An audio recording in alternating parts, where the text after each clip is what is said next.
The law hasn't changed at all. It's just a guideline, a directive for us to really focus on the reckless and dangerous hits, especially with the high tackles and contact with the head. So what was a high tackle last year is still a high tackle this year. So there's no difference at all.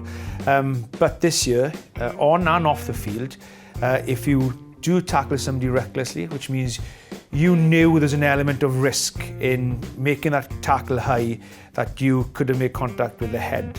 And if that's the case, then you're looking at a card of some colour. So you'll be dealt with more harshly on the field.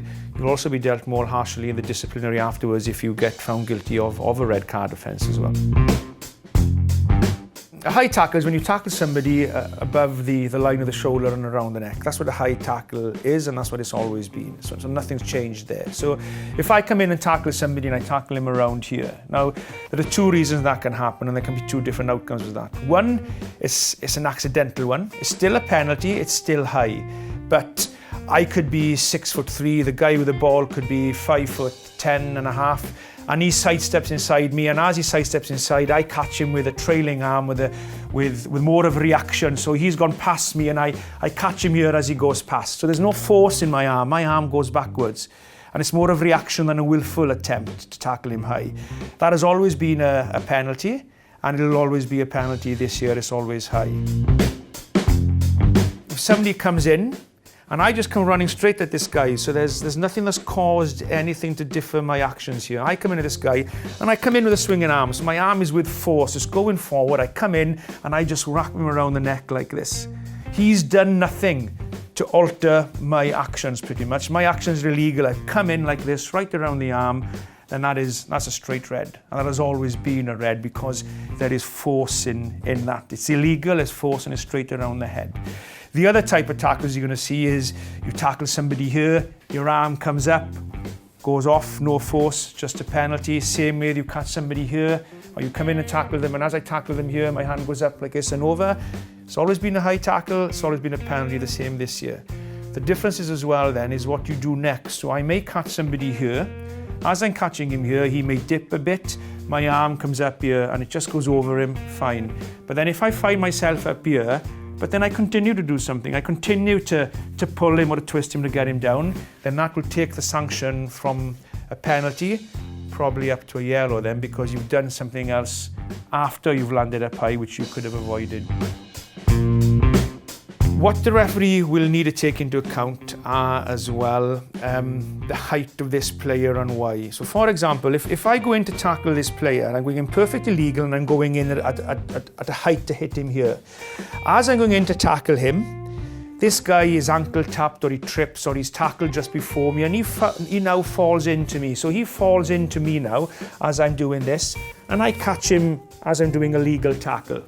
That will still be high, it'll still be a penalty, but it won't be anything more because my actions have been caused by him altering at the last minute, and there's nothing I could do because my tackles are already legal. If my tackle is illegal, it's irrelevant to what he does then. So he may well be ankle tapped, he may well dip and fall a considerable height, so he's that much lower if you think about it.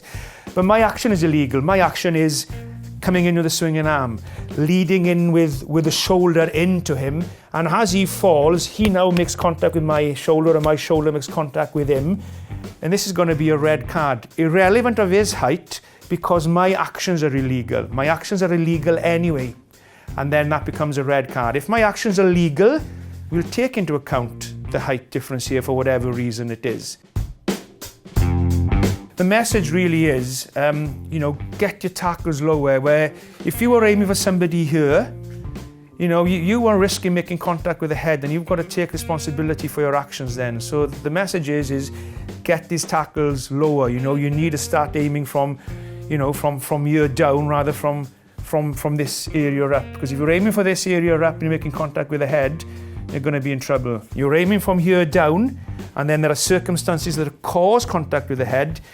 It'll be a big difference in why you don't get a red card, you just get a yellow card, or you get just a penalty. A lot of people are asking the question is, how can we defend then a player who's close in, diving for the try line. It's impossible to defend them. Well, it's not impossible to defend them, because if this guy is going down low, imagining he's quite close to the ground, he's diving in for the try line, I'm defending. If I go to try and tackle him now and sort of keep him up and stuff, I'm making contact with the head here, but it's not dangerous, it's not high. I'm trying to keep him up. That's never been a penalty, and it's not going to be a penalty now. What we want to get out of the game are the reckless, dangerous one where he's going to dive for the ground. I'm running across here and I try to dislodge the ball, or I just come in with a swinging arm and a smack, I cracked him across the head, or I'm running across and I just come straight around the neck and stuff like this to try and stop him. Those are the ones that are dangerous and reckless. Those are the ones that we want to get out of the game. So defending people, and the both of you are going down to the ground, and all of a sudden, as you both are going down, your hand slips up here, that's not an issue. What may be an issue is what you do next. So if you find yourself up here and then you continue to pull around the neck to pull him back up, then yes, that becomes a high tackle, and that's always been the case.